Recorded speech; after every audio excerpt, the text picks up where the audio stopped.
Hi everyone. Finally subset topic finish करने के बाद और उस पर बहुत सारे प्रॉब्लम्स देखने के बाद हम एक नया टॉपिक स्टार्ट करने वाले हैं सेट थ्योरी में, जिसको हम कहते हैं यूलर वेन डायग्राम्स। बेसिकली इस कॉन्सेप्ट का आप यूज़ करोगे सेट ऑपरेशंस ऑफ सेट्स में, और बहुत सारी प्रॉपर्टी जो सेट्स की होती है ना, जो हम आगे पढ़ेंगे laws of algebra of sets में, वहाँ इसका बहुत यूज़ करेंगे। तो बहुत इंपॉर्टेंट टॉपिक है ये और बहुत ईजी भी है, और at the same time it बहुत छोटा भी है। So without any delay let's get started. तो नोट्स ऑलरेडी बना के रखे हुए हैं, हमें नोट्स से ही इस कॉन्सेप्ट को समझते हैं। एक अलग से स्लाइड लेने की ज़रूरत नहीं है। तो देखिए क्या लिख रहा है। Diagrams drawn to represent sets are called Venn Euler diagrams और सिंपली वैन डायग्राम्स। जो आपके पास ये डायग्राम्स है ना, इनको हम क्या कहते हैं? यूलर वैन डायग्राम्स और वैन यूलर डायग्राम्स। हम इनको हम वैन डायग्राम्स कहते हैं, ठीक है। वेन डायग्राम्स कहते हैं इनको। क्योंकि देखो ये जो ये डायग्राम्स है ना, ये हम एक सेट्स को रिप्रेजेंट करने के लिए ये डायग्राम्स बनाए गए हैं ना, इसीलिए इसको वेन डायग्राम कहते हैं। अब देखो नेक्स्ट पॉइंट क्या लिखा है। Many of the properties of sets, sets की बहुत सारी properties can be verified with the help of diagrams. बहुत सारी सेट्स की प्रॉपर्टीज वेन डायग्राम से बड़ी इजीली से प्रूव हो जाती है, और बहुत सारी प्रॉब्लम्स में वेन डायग्राम्स बड़े यूजफुल चीज़ रह जाते हैं, बहुत यूजफुल है वहाँ पर। बिकॉज कभी कभी कुछ प्रॉब्लम्स में सिंप्लीफिकेशन बहुत हार्ड रह जाता है। वो प्रॉब्लम वेन डायग्राम से बहुत इजीली सॉल्व हो जाता है। तो इसीलिए कॉन्सेप्ट है हमारे पास, known as Venn diagrams, named after John Venn. ये एक साइंटिस्ट है, मैथमेटिशियन, जिसने इनको जिसने इनको वेन डायग्राम्स कहा है, ठीक है। अब देखो ये इंपॉर्टेंट यहाँ से अब जो पॉइंट्स हम स्टडी करेंगे ना, ये इंपॉर्टेंट यहाँ से यहाँ तक। क्या कहा है? In Venn diagrams universal set is represented by points within the rectangle and its subsets are represented by points in closed curves, usually circles. देखो ये तुम्हारे पास रेक्टेंगल है ना, इसको तुम क्या समझो? Universal set. ये तुम्हारे पास यूनिवर्सल सेट है, और इस यूनिवर्सल सेट के अंदर जो तुम सर्कल से ड्रॉ कर रहे हो ना, ये इट रिप्रेजेंट सेट। यानी देखो ये एक सेट है, ये एक सेट है, यहाँ पर ये एक सेट है, ये एक सेट है।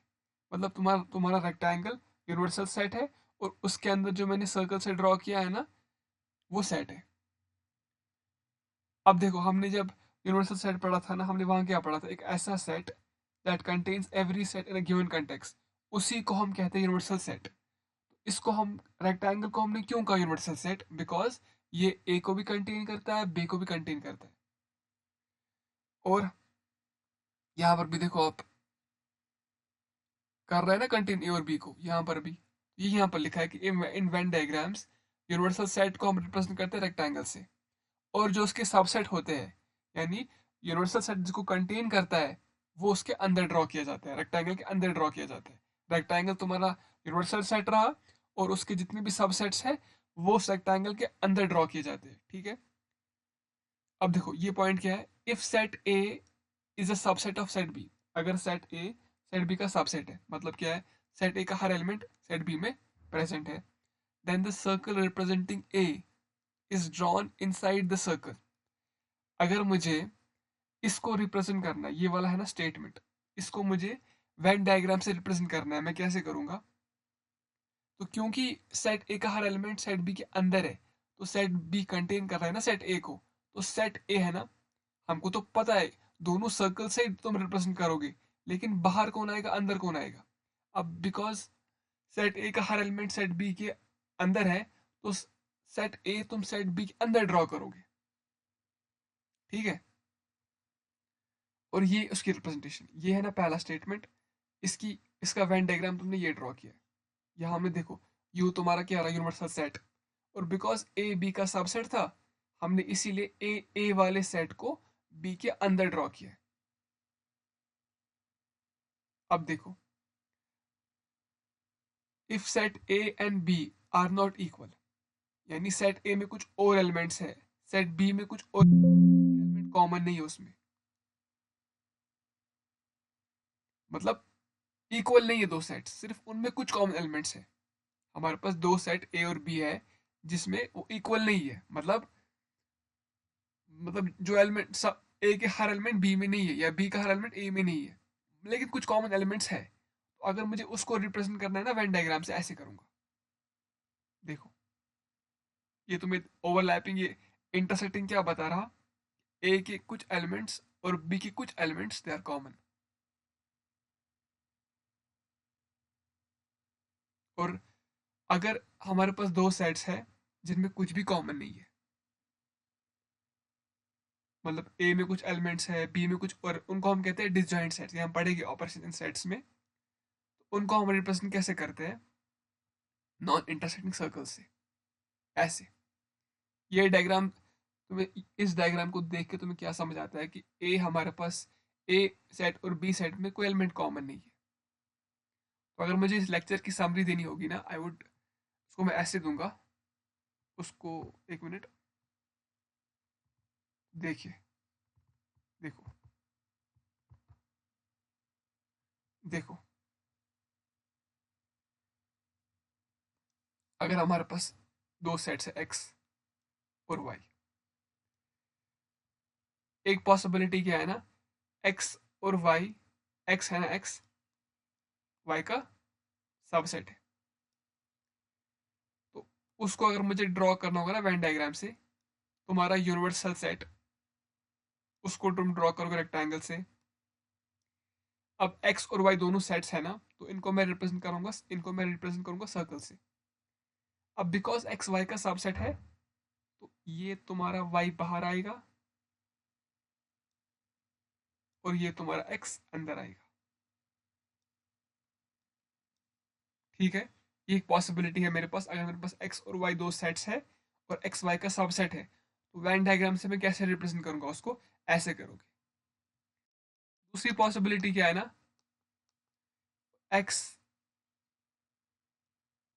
सॉरी, एक्स वाई के बराबर नहीं है, यानी एक्स और वाई में कुछ एलिमेंट्स कॉमन है लेकिन बराबर नहीं है।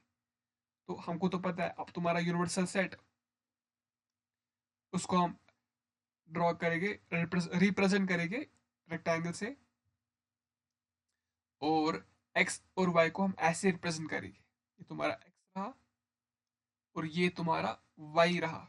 इनको मैंने इंटरसेक्टिंग क्यों बनाया, क्योंकि एक्स और वाई में कुछ एलिमेंट्स कॉमन है। ये तुम्हारा एक्स रहा, ये तुम्हारा वाई रहा, है ना। और तीसरी पॉसिबिलिटी क्या है,